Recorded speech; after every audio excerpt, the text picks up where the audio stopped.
こんにちは。行政書士社会保険労務士の大園です。中小企業経営のちょっといい話ということで動画をお送りをしております。今回は2025年8月に成立しました改正労働安全衛生法の概要についてご紹介をしていきたいと思います。多くの会社で気になっているのがストレスチェックについてではないでしょうか。このようなストレスチェックについての法改正内容、どのようになったのかについてご紹介をしていきます。それと合わせて、労働安全衛生規則の方も改正になっておりまして、2025年から義務化されているものもありますので、そちらの概要についてもご紹介をしていきたいと思います。今回の概要ですけれど、まずは労働安全衛生法改正法案成立しましたので、改正の概要について見ていきたいと思います。そして特に気になるのが2点。個人事業者に対する安全衛生対策の推進と言われる部分の項目。そしてもう一つが職場のメンタルヘルス対策の推進。ここが企業において大きく影響してくる部分ではないかと思いますので、特に取り上げて解説をしていきたいと思います。その他ですね、労働安全衛生規則改正になっておりまして、令和7年2025年6月1日から義務化されているものもありますので、その内容についてご紹介をして、最後に注意点とまとめという形になります。まずは改正労働安全衛生法ですけれど、2025年5月の8日に成立をしております。そして施行は令和8年4月の1日が原則ではありますけれど、項目によっては時期がずれてくるものもあります。そして改正の概要については全部で5つあります。1、個人事業者に対する安全衛生対策の推進。2、職場のメンタルヘルス対策の推進。3、化学物質による健康障害防止対策等の推進。4、機械等による労働災害の防止の促進等。5、高齢者の労働災害防止の推進ということで、3番、4番については特定の事業所が対象になるかと思います。そして5番の高齢者の労働災害防止の推進に関しては、こちらは努力義務という形になっております。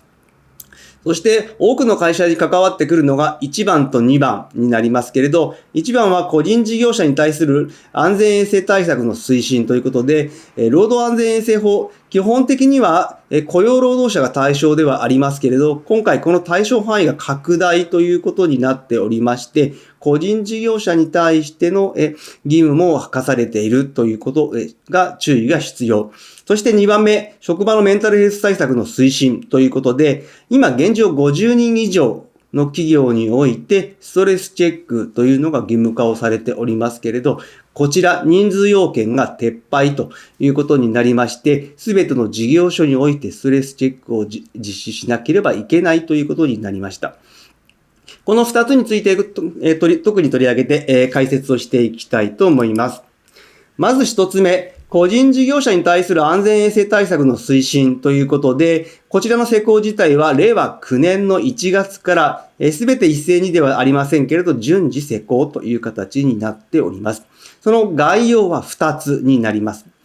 まずはですね、職場の安全対策の対象というのがフリーランス、個人事業者も対象拡大になったということにありまして、個人事業者の労災事故についての報告制度、こちらが義務化をされるということになります。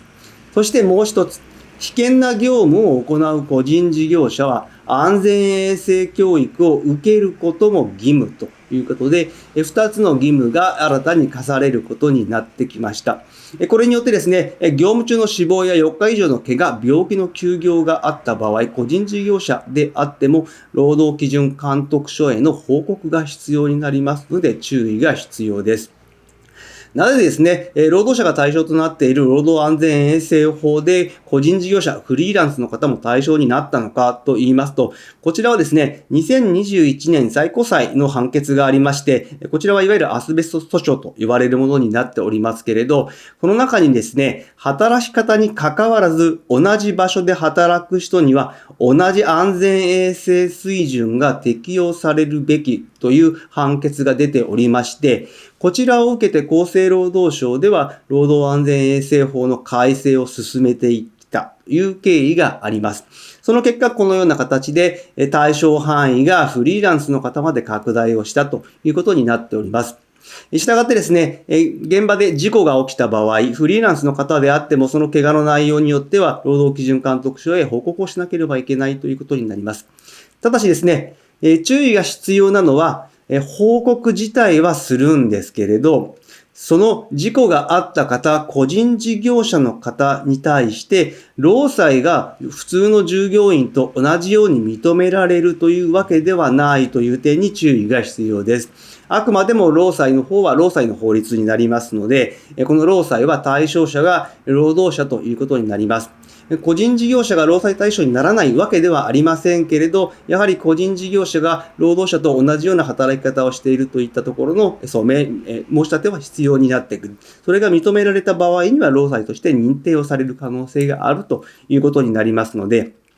まずは現状の把握、報告までと、そして安全衛生対策といったところが今回の改正。今後ですね、個人事業者に関する労災、いわゆる補償に関してはまだまだ今後の課題の一つかなというふうに思っております。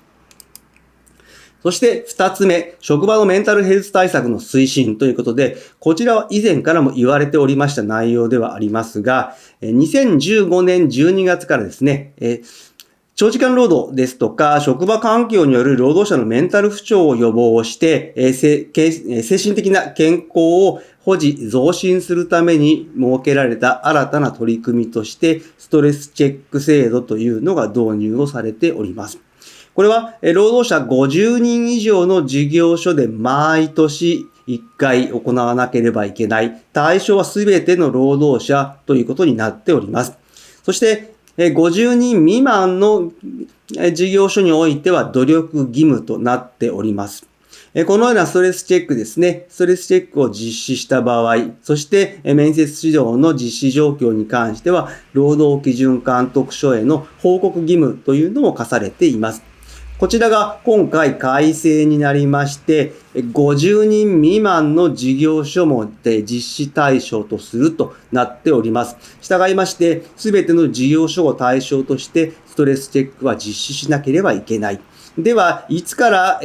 この全店ストレスチェックが始まるのかと言いますと、まだ明確な時期は現時点では公表されておりません。施行から3年以内という形になっておりますので、準備の猶予期間というのは3年間設けられている。3年以内にはストレスチェックの実施対象になるというふうに思っていただければと思います。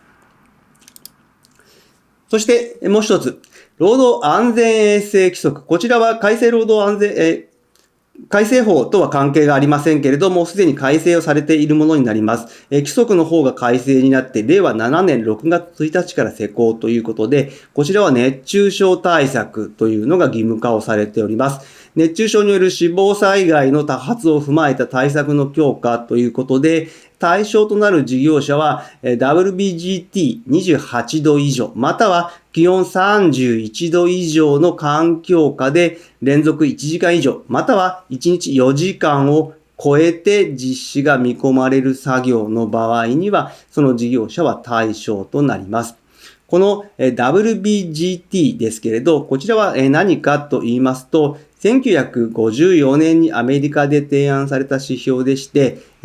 単なる温度だけではなく、湿度ですとか、日射、輻射などの周辺の熱環境、そして気温を加味したものということで、このような商品になっております。こちらはですね、一般的にも購入ができるもので、安いもので数千円からとなっておりますけれど、こちらの指数で28度以上の場合、または気温が31度以上の場合が対象となります。で、どのようなことをしなければいけないのかと言いますと、やはり熱中症対策としての体制の整備、そして熱中症把握、そしてその事後の対応といった手順の作成、そして関係者への周知といったところですね。こういったところを整備をしていて、熱中症による死亡災害を防止をしていく義務というのが課されることになりましたので、対象となる事業所においては準備をしておいてほしいと思います。そして最後に注意点とまとめになります。その他ですね、2025年4月から対象拡大になっておりますけれど、危険箇所での作業の保護措置というのも義務化をされております。雇用関係がなくても義務化になっておりますので、対象となる事業所の方は注意をしてください。そして、メンタルヘルスに対する労災ですね。今回、ストレスチェックが全店実施という形になりましたけれど、やはりメンタル労災というのが非常に急増をしております。令和5年度においても前年度に比べて大きく増えている。そしてですね、やはり精神障害による決定件数の中で1位なのはパワハラになりますので、やはりですね、当然ですけれどパワハラ対策、そして従業員のメンタルケアというのもストレスチェックに関わらず目を配ってほしいと思います。今日の内容が明日からの経営にちょっとだけ役に立つことを願っております。ご視聴ありがとうございました。それではまた次回。